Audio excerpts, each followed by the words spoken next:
Hello and welcome to Glasgow Rangers Nation. This is the podcast live with me, your host Owen, and my co-host all the way from sunny, warm, let's not get jealous guys, Canada, Victoria. Hey Victoria, how are you? How's your week been? I'm good. The week has been great. Yesterday, we got our first massive heat wave that came to Ontario, Canada, and I think it must have been like, oh my gosh, 25 to 28 Celsius, and today is the exact same. So, right after this pod, I am shitting right outside and I'm going to get a little bit of a tan. How's everything over where you are, Owen? So it's 10 degrees here and it's rained most of the day. So Oh, they must come have on. sent it this way. I mean, admit it, Victoria. You must miss it. You must miss the rain and the cold and You everything. know what? I do miss something and I miss the people. The people are my favorite thing about being back in the UK. So that is something I do miss. Now, if we could bring this 27-degree weather to the UK, then I'll be happy over there. Absolutely, absolutely. So, like we always say here on Glasgow Rangers Nation, we are a fan-driven channel. It's one of the things that's really important to Victoria and I is engaging with the fans and building a community, building a family. As obviously we know, Glasgow Rangers are one big family, and we run this channel for you, the fan. That's why we bring you daily news. That's why we bring you these podcasts to keep you up to date with the greatest team in the world. And we were going to be joined today by a couple of Rangers fans, Cody Smith and Jordan Wotherspoon, but due to a few personal issues they've got, I think Cody's not very well, and Jordan's got a couple of personal things he needs to take care of. They were unable to join us, but we will reschedule. I have promised Jordan and Cody we'll have them on at a later date. And there's people in the live chat as well. Victoria's fan club is in as always. Hursty017 says Victoria has to be the most beautiful Rangers fan in the world. Apparently, I've not done That an is in-depth. so flattering. That's so sweet. I'll have to head up to Glasgow soon and do a study. And Nicholas says, good evening, everyone from South Wales, loyal. We've also got someone called Vlogging with Victoria. Not quite sure who that is. Good evening, everyone. some girl, I don't know who she is. She turns out every so often. And obviously as well, Jordan as well, saying hi, Owen and Victoria. Hey, Jordan, hope you've managed to get sorted. Stuart Keane in the live chat as well. Good to have Stuart on board. Gallant as well. So evening, folks. Hi, Gallant. A Facebook user as well. Facebook, the problem with Facebook is if you don't go in and there's a way you can go in and actually agree it, they won't actually show your name. So sorry, Facebook user, hello, but I'm not quite sure who you are, but hello, welcome on board. Yeah, so guys, it's been Victoria, what do you think? What about this week then? Okay, so obviously we have the best football team in the world. I believe that through and through, but oh my gosh, what a week it has been in the Rangers community, whether it's been about people leaving or the one thing that I'm going to talk about right now is the last game that we had against Celtic. Some of those goals, I don't know about you, Owen, but number one, the one that Morales scored that they said was a foul. I don't believe that was a foul at all. I looked at it, I watched it numerous times. He didn't even like push his hands forward to push the player. I think it was absolutely ridiculous. I don't know what you think of that, but did you watch that play and what's your opinion on it? So I've got to say, Victoria, I have watched that about 20 to 30 times now. I have slowed it down. I have looked at stills of it.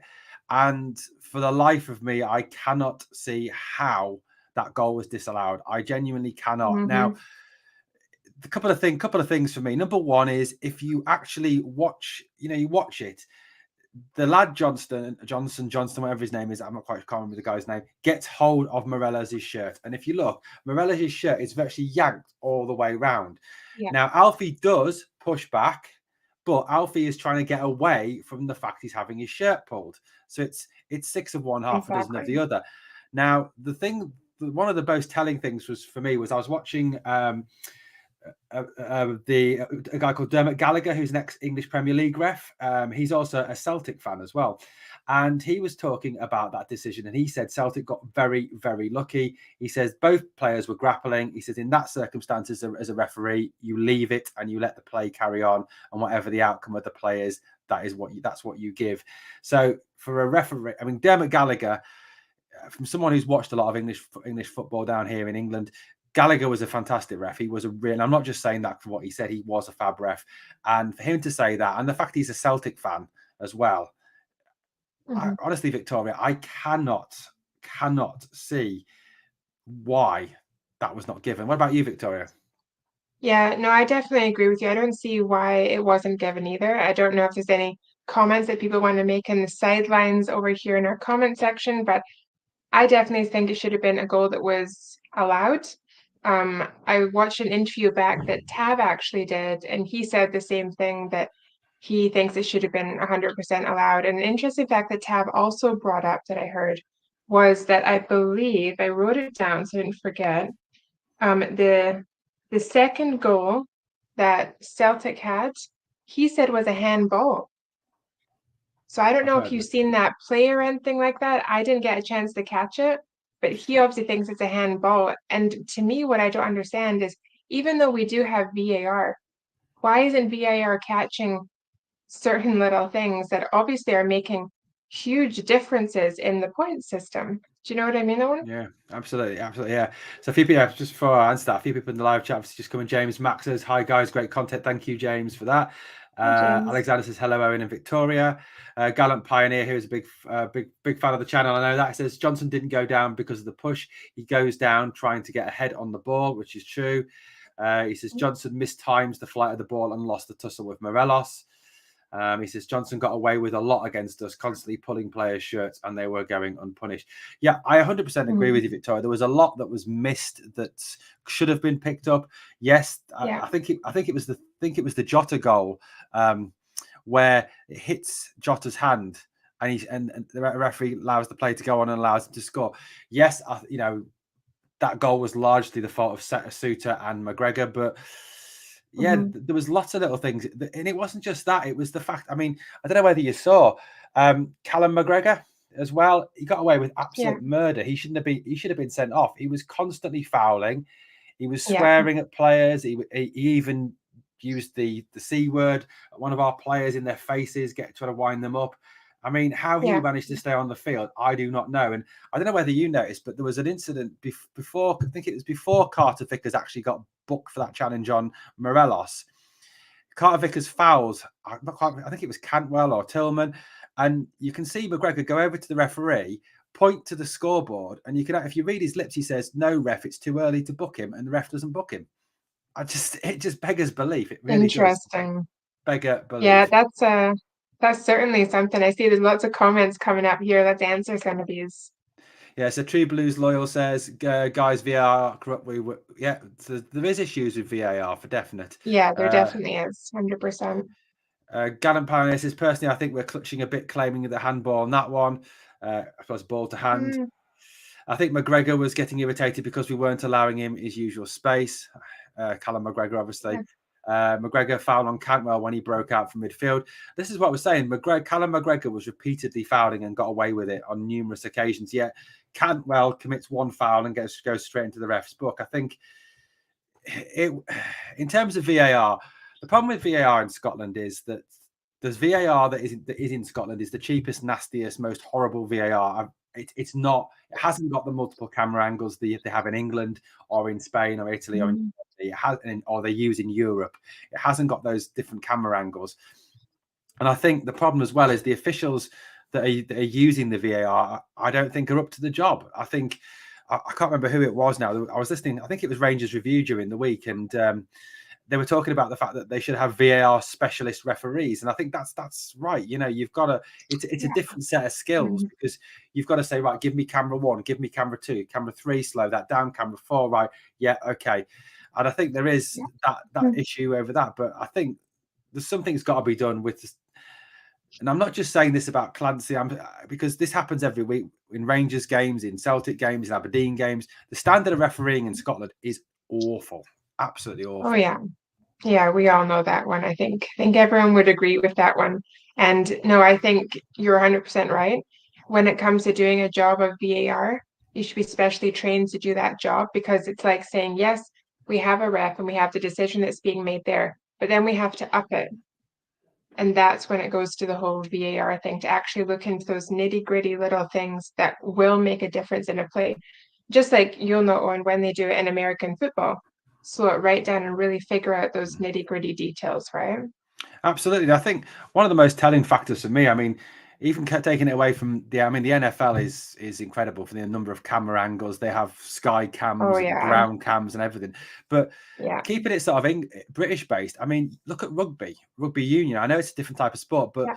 that the way they employ the video ref is far more advanced, far more higher quality than they do in Mhm. football. And it's a sport that has less money than football. It's a sport that has less of a following than football. I mean, nothing that I love rugby, but if they can get it right, then we can get it right in Scotland and we can do something about that. I mean, if you just got to look at the games Yeah. at Murrayfield, the fact that the VAR systems that are used there are much more advanced and much better than what they're using in the SPL, which is a sad state of affairs, really.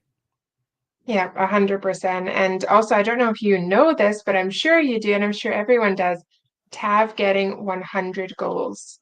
I think that is fantastic. But I do feel a little bit bad for him because when I watch his interview back, he seemed to just kind of let it go over his head and focus so much on the negatives that happened in the game that he didn't get or how would you say, like the recognition that a player deserves when it comes to having that sort of success. What do you think of his Yeah, 100-goal I mean it's incredible. I mean, achievement? an amazing achievement. I mean, the guy's a right back. He's a full back, and he scored over 100 Absolutely. goals. And I think, I mean, live chat, feel free to tell me that I'm wrong on this, but I think he's our top scorer this Mhm. season, and he's a right back. I mean, what does Mhm. that say about Cholak and Morelos if that's true? But you know, Yeah. it's an incredible achievement. And okay, I know a lot of his goals are penalties, but you've still got. I mean, penalties are tough to take. You've Oh still got to yeah. put them away. That free kick, Victoria, that free kick was absolutely amazing. Oh, wasn't it? It was solid on point, just the way that he made that. I mean, little things like that are hard to do. We look at it on a TV screen and we're like, easy, put it in the top right, put it in the top left. But that's a player standing, seeing people in front of him. There's the goal. You don't know what's going to happen. You have to make the right judgment calls. And he does, and he did. And I really agree with you. I think he's probably one of the top players, especially when we're looking at him, Tab, versus other players like Morelos. I mean, I love Morales. I think he's a great player, but Tav is just really working his way up, I feel. Absolutely, absolutely. He's fantastic going forward as well. And I think there's been a lot of talk about perhaps pushing him up and how a three at the back might actually be better for him, being him used as a wing back. A couple of points in the live chat just to bring up. Alexander says, lol, as the price VAR. That's I don't even think it's that good, Alexander. I think you're talking more Lidl and Aldi, to be honest with you, than Asda. I don't know if you have Lidl and Aldi. Poundland. Don't know if you have Lidl and Aldi over there in Canada, but there we go. Gallant Pioneer says it all about Kent and Morelos when it's our right back that's getting the goals for us. Paul Mm-hmm. McGarrigle's, I missed his moves there. Paul says Tav's 99th goal is right up there with one of the best Old Firm goals. Agree with that. Fantastic. It was 100%. fantastic. One of the best free kicks I've seen for a long time. Gallant says, then we let Borna hit the last free kick of the game for us. Nicholas says, as good as any Messi free kick. Yeah, potentially. I think if Messi had scored that, we would never hear the end of it, would we? But thinking about that, and obviously the point that was brought up there by Gallant, in terms of Morelos and Kent, Victoria, one of the players who I have defended all season, who I have, stuck up for all season long, is Ryan Kent. Now, Ryan Yeah. is someone who in the past has terrified Celtic. Celtic were petrified of him. He would make them look stupid. But Saturday for me, he was. I mean, what did he do? He was missing an action for me. I just thought it was an exceptionally poor performance by Kent, and like it has been in the last few games. I mean, Victoria, what was your take on Ryan's performance? Yeah, no, I agree with you. I don't think he showed up as much as he used to show up for it, which is kind of unfortunate. But then again, I can't expect. I should expect every player to show up for every game. But there are going to be days that they have bad days. And we have to understand that. And you know what? Unfortunately, in such a large game, that might have just been a really, really bad day for him. So I feel bad to dirty chat him a little bit, but he should have pushed on. It is what it is. I'm overlooking it for the greatness that I know that he has done in the past and that I know that he will bring to us in the future. I mean, yeah, I think there is obviously the past. He has been very, very good. I mean, his numbers haven't been great this season, and there's a lot of people Yeah. saying that perhaps Fashion should have started ahead of him on Saturday. Yeah. But yeah, I mean, it was a disappointing performance by Ryan. Got the points in the live chat. Gallant says Morelos needs 5 chances to get 1 goal. Malky McClellan says the Scottish refs would not get another ref job outside of Scotland. They're that bad. I think the problem, Malky, with Scottish refs is they're part-time, whereas their English counterparts are full-time. That is their job. Yeah. You know, so the fitness side of it, the learning side of it is an ongoing process for them. They don't have anything else to do. Nicholas says, I've always been a fan of Kent, but I think his days at Rangers are sadly numbered. JD says 15 goals and 6 assists so far this season for Tav. Crazy from a right back, and screams out for someone, our need for some proper goal threats. And Alexander says players have sussed Kent out with his style of play, in my opinion. So, you know, no, I definitely agree with some of those comments. And I know that we spoke about this in the past, but we said that there's certain players that will get the opportunity to come back and play for Rangers, and there's certain players that won't get the opportunity to come back and play for Rangers. So what is your opinion on Kent now after that last game? Would you keep him around for longer, or would you say, hey, you know what? Time to move on? I mean, I'm not just basing this on the Celtic game. I'm basing this on a number of his recent performances. You know, the Motherwell game, the Dundee game, for example, even the Hibernian game to some extent.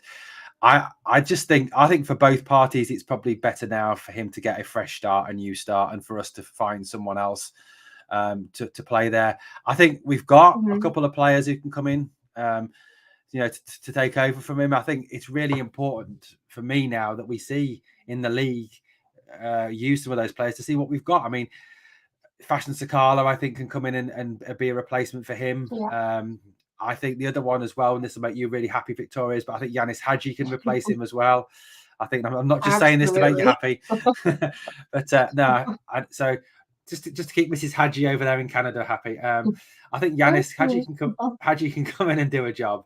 So I agree with you. That's very biased of me to say that.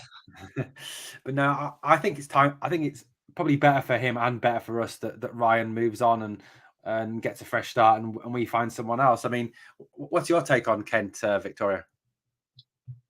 Yeah, I mean, I think he'd be extremely missed because I do think he is a great player. And I think he's a Rangers player through and through. But when it comes down to it, sometimes you do need fresh legs out there, and you do have to make swaps, and that comes in every type of career. So I don't know. I'm really 50-50 with this one. It could be time for him to move forward. It could not. I'm really on the fence now. I used to think, you know what, can't keep him, no problem. Now I'm teeter-tottering back and forth a little bit. It's a hard one. It's definitely a hard one. It's a good question here in the live chat from Paul here. Fantastic question, Paul. Thank you for that. He says, do you think with Kent it could be the uncertainty about his future? Victoria, what's your take on that? I don't think so. I think there's always a game plan with every play that's made. I don't think anything is ever done lightly.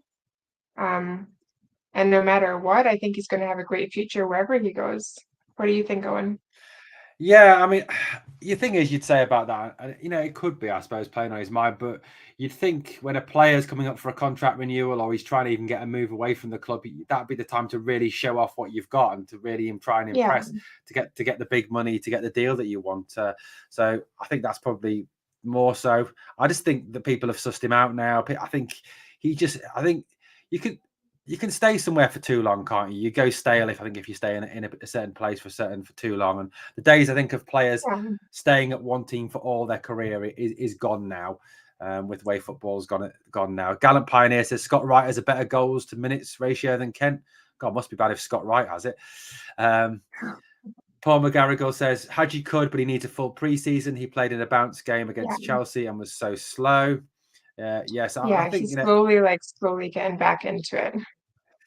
Jimmy Duff says, "Oh, maybe we should have tried Ross Wilson on the wing. At least he commanded it." It's a bit small to play up front. God loves a trier. He does.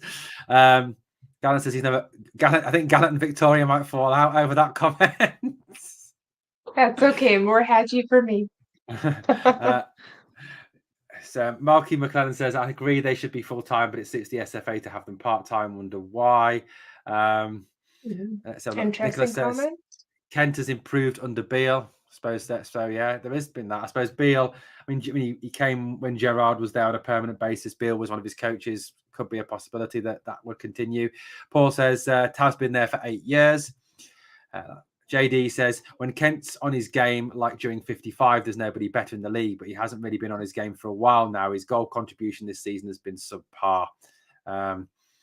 And Evening All will need to watch this back later. Duty calls, whatever his duty is. I don't know what his duty is. Sounds interesting, though, CGM. Sounds interesting. Victoria likes Hadji for non-footballing reasons. No, it's purely... No, Gallant, it's purely for footballing Purely. 100%.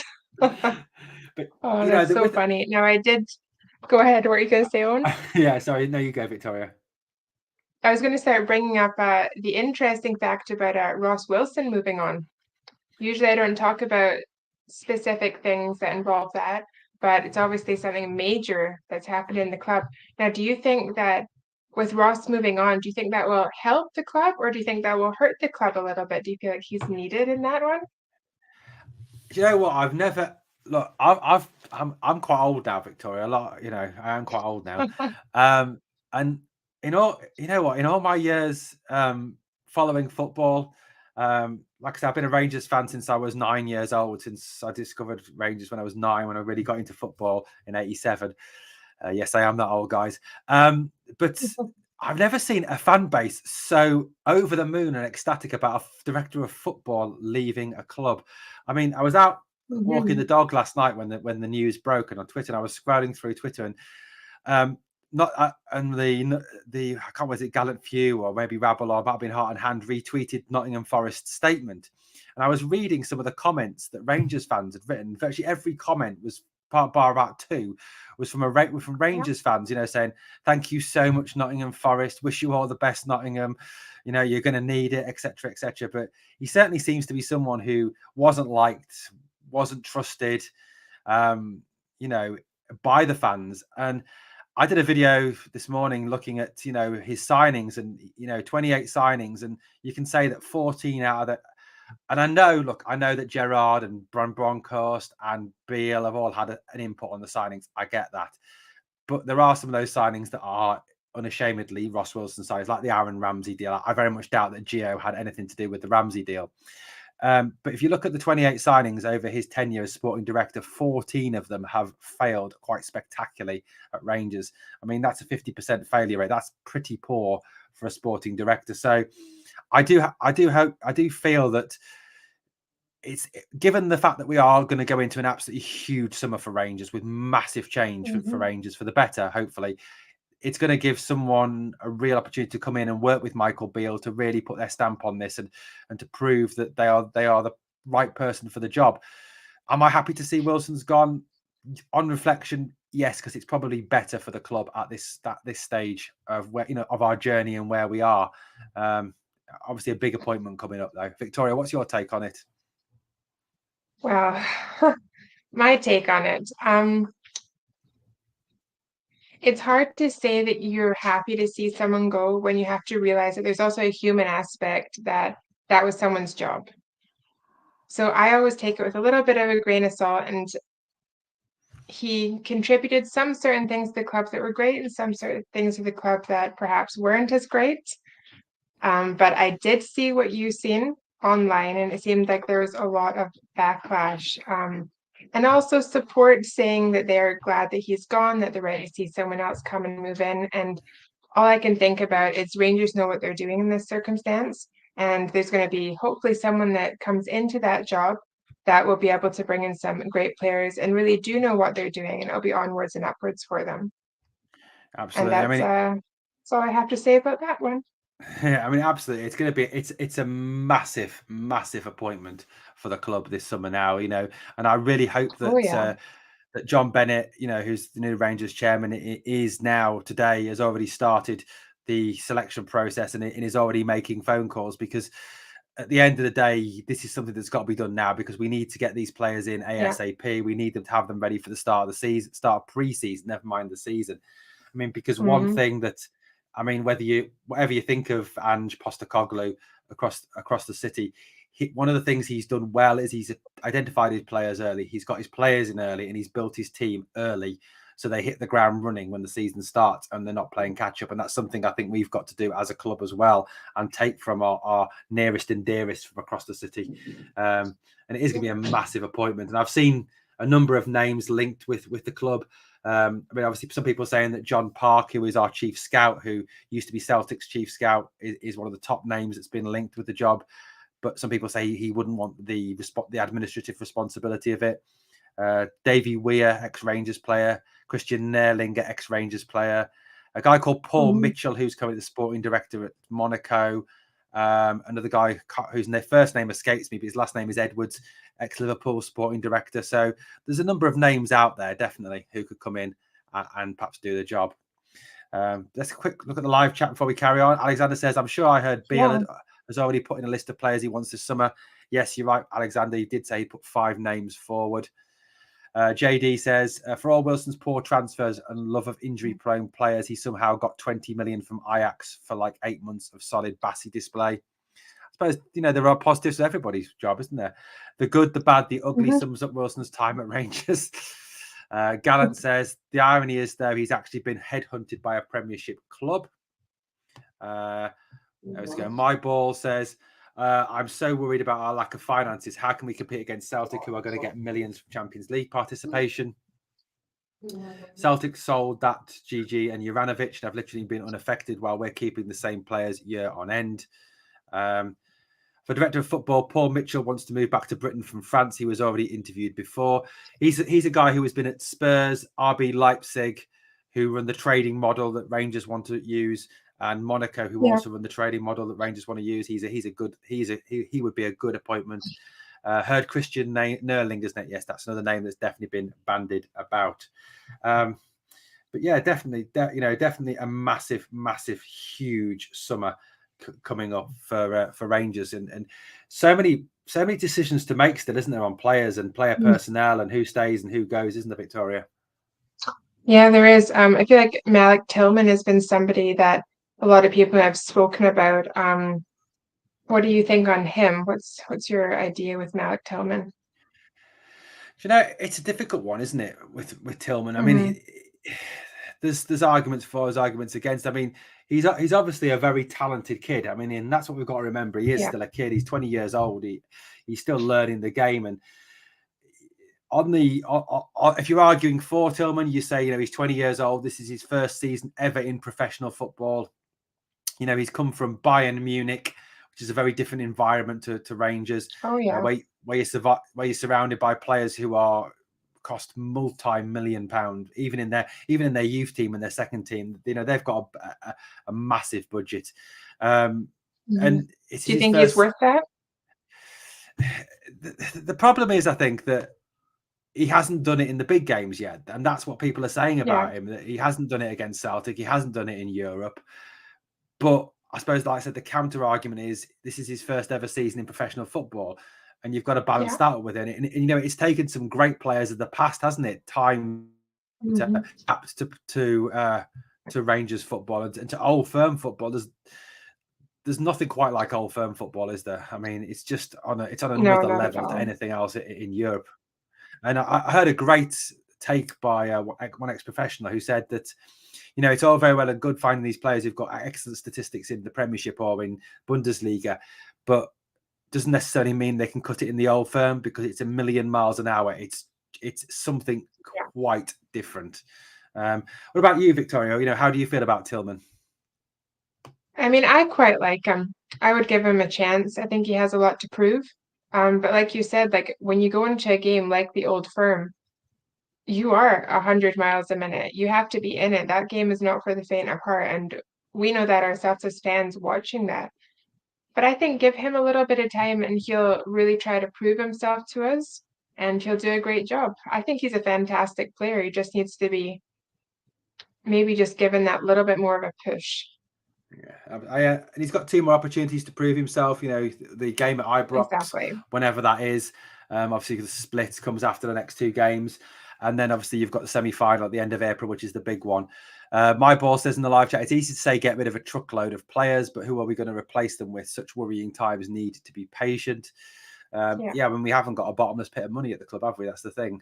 This is not like the Rangers of the 80s that had millions and millions, and in the early 90s. Jimmy Duff says, fellow Bears, would we all criticise Beale if he started playing younger squad players to the end of the season and maybe not get the results we want? It's a question, Victoria, for you. You know, going forward now in the rest of the league season, would you like to see Beale try some of these younger players? So the likes of Robbie McCrory in goal, Adam Devine at right back, Leon King in centre half, Adam Lowry, Zach Lovelace, another one. Would you like to see some of these younger players have an opportunity before the end of the season in the league? It's always good to give younger players an opportunity, but not when it comes to games like the Old Firm. I feel like that would hurt younger players. That's like basically taking someone that can't swim and throwing them in a swimming pool and saying, hey, can you float? Yeah. I think that would be a little bit too intense for them. But yeah, if there's other games that are going to go on, just ease them into it slowly. Give them a little bit of a taste, but don't put them in their big ones. I think that would be a silly decision. I'd be interested to know other people's comments on that actually in the live chat, if they think that it'd be good to give these players an opportunity, and would they throw them headfirst into an Old Firm? I don't think Beale would make that decision, in all honesty. But then again, I could be wrong. Yeah, I mean, absolutely. I mean, I'd like to see. I think, you know, in some of the games, the games that are less high pressured, so not the Old Firm, like you said, but in some of the other games that we've got coming up, the likes of, say, Lovelace get some minutes from the bench. I think we do need to see McCrory before the end of the season in goal, because obviously we're going to have to buy a new goalkeeper in the summer. I think, you know, McGregor's time is coming to an end. You know, he's not the same keeper that he was. He's slow. He's slowed down a lot. I mean, I know John Suter was to blame for that back pass, but McGregor ran like he was trying to run with a Zimmer frame, I think, on Saturday, to try and get after that ball, because I mean, he is getting on a bit. But you know, McCrory could save us an awful lot of money, and that, you know, because if it turns out that Robbie McCrory is the future and has got the skill to cut it at this level, then we're not going to need to go out and spend 4, 5, 6 million on the likes of Angus Gunn or Freddie Woodman or players like that. So I think we do need to see some of those younger players. Let's quickly catch up with the live chat. So Paul says he's loving the pod, guys. First time, keep it going. Thank you, Paul. Thank you. My ball, Tillman is not the one. Doesn't turn up against Celtic. Gallant says Tillman's like a Rebo. He goes in his shell against Celtic. Tillman continues to bottle it against the other mob. There's a point here about Tillman. Tillman is young, new team, new players, new country. I think that's another one very important. It's a very fair comment. My ball says, to be fair though, Morelos hasn't done it against Celtic. Yeah, I mean, he definitely struggled at the start. Would we start him in the semi? Ooh, hang on, I've skipped a few comments there. Would we start him in the semi? That's a good question. We've got another question. Personally, I'm having a bromance for Ryan Jack. I thought he wasn't great against Celtic either. Bless him, Ryan Jack. Bless him. My ball says, watching Tillman on Saturday, he went into his shell, felt he played for fouls rather than just going for it. Bags of talent. Maybe he needs better players around him. It's an interesting comment. See, Jimmy, that's why I'm concerned. Our trip to Pitodry next week. Aberdeen have something to play for, whereas we don't. And my ball, controversial, to be playing yours now. Lee Wright says, launch them straight into. I'm trying to bring his comment. If it cooperates. There we go. Says, launch them straight into the deep end. There's a few people saying that, you know, because they're dead rubbers, this is the time to. Well, we've got an intruder obviously here. Let's get rid of that comment. But yeah, lots of comments about that in the, you know, about the situation in the live chat, trying to get to everyone's comments. Difficult to keep a track on that and trying to talk at the same time. Malky says that he feels that Beale will play the same team in the semi-final. Victoria, do you think it'll be the same Rangers team as we saw on Saturday against Celtic in the semi at the end of April? No, I think they're going to switch it up. Rangers aren't very well. They shouldn't be so predictable. And I think that they know that themselves. So 100%, they're going to switch it up and it's going to be not a problem and we're going to win. Yeah, I think we've definitely got an opportunity to do that, and I think one of the most encouraging things for me was the fact that I don't think that Celtic actually won that game. I think we gave them the game on Saturday. The two Oh, goals yeah. we gift wrapped for them. So I think it definitely was a case of us giving them the game rather than them winning the game. No, I totally agree with you. I mean, yeah, we can look at a score and we can say, because of that score right there, yes, they won the game. But when it comes to watching the game actually happen, 100%. I mean, I am biased because I'm a Rangers supporter, but if I'm being 100% honest, that was a Rangers game. That should have been our game, or it should have been a draw. And that's just my opinion on that one. I don't see Celtic as the winners on that one. Other games that they've played against us, 100%, they've done a very, very good job. But that specific game that just happened, morally, they didn't win. I think Stu makes a good point. So that's our best team except for Goldson. Do you think having Goldson on Mm. Saturday would have made a difference? Um, we could always say that it could have. Um, I think it did hurt us a little bit. But then again, as a team, we have to think about it this way. If one player is out and he's a great player, well, the other guys have to show up and put in the extra work on behalf of that player because that's what a team is supposed to do. So it shouldn't hurt us, but maybe it definitely did. What do you think on that one? Yeah, I think it does. I mean, he's a leader at the back, isn't he? I mean, yeah, he does make mistakes. He's not perfect, Yeah. but and he's not Terry Butcher or Richard Goff. But at the end of the day, he is a leader, isn't he? He is and Yeah. he's someone I think we do miss at the back. JD says, Yeah. still think Tom Lawrence has a lot to offer the team. This seems to be the first major injury in his career. Just unlucky it's happened here, and that's another one. I think Lawrence coming back next season will be like a new signing for us. He's certainly someone I think could make a huge difference. Yeah. Coming forward. I mean, Victoria, just quickly, what's your take on Tom Lawrence? I quite like Tom Lawrence. I thought when we first brought him in and I watched him in the games, the first thing I said to my friend, who's actually also a Lawrence, and funnily enough, his dad's name is actually Tom Lawrence as well. I said that this guy is going to be absolutely fantastic for Rangers. So I think Tom Lawrence is going to do great. I think he's a great asset to the team. What do you think of him? Yeah, I think he's great. I think he's someone who will drive from midfield. He'll attack. I think he'll score goals. 100%. Physicality. He's a good player, and I think him coming back next season will be a huge lift for the team. And that's kind of like that will be kind of like I said, a new signing because he hasn't really contributed Yeah. anything this season due to that injury. So yeah, Yeah. definitely. Yeah, and he started out strong as well, which was great. And I think that the fact that he started out so strong, and to me, he kept that strongness until the unfortunate stuff happened. Like you said, it is like getting a new signing, it is like getting a new player. And I think he's going to bring what he did bring at the very start into the new season. And I think he's going to be one of those players we're going to end up talking a lot about and saying, oh, by the way, this old firm's coming up. They're going to watch out for Tom Lawrence.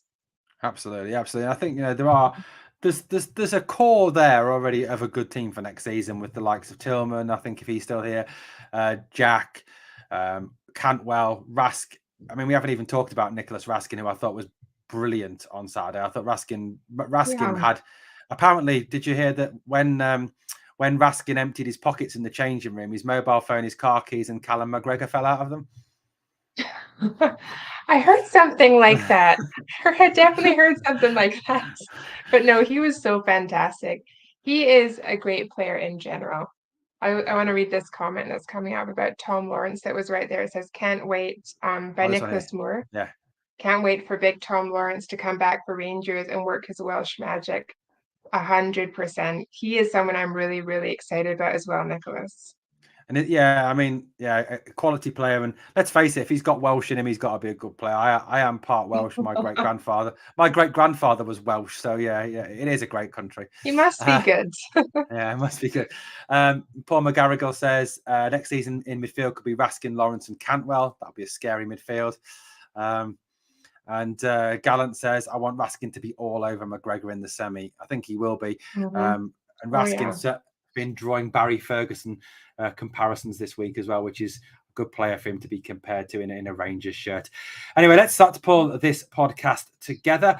Guys, it has been a pleasure speaking to you all, as always. You know what? It's at the moment, it never seems to be a quiet week in Glasgow on the blue side of Glasgow, does it? There seems to be something always going on. And what with in the past few weeks, share issues, Douglas Park going, Ross Wilson going, this player rumoured to be signing, etc., etc. It's all go. Victoria, what are your final thoughts to share with the viewers on this week? Oh yeah, there is never a dull moment when it comes to the Glasgow Rangers. And like you said, this week it's been absolutely crazy I feel like when you turn on your phone, it's like, bam, something new has happened. And you know what? I'm enjoying it. Change is a good thing. Change is good for us moving forward, and we can only go up from here.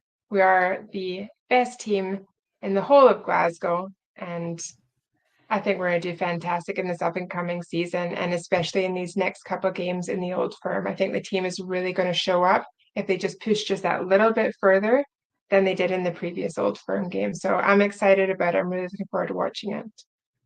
Absolutely, absolutely. I think, and Victoria, as you said, about the fact that you turn on your phone and bam, something's happening. But Victoria, do you know where the best place to keep up to date with all the latest news is? I think I heard about this. I don't know if you guys have heard about it. There's this channel called the Glasgow Rangers Nation.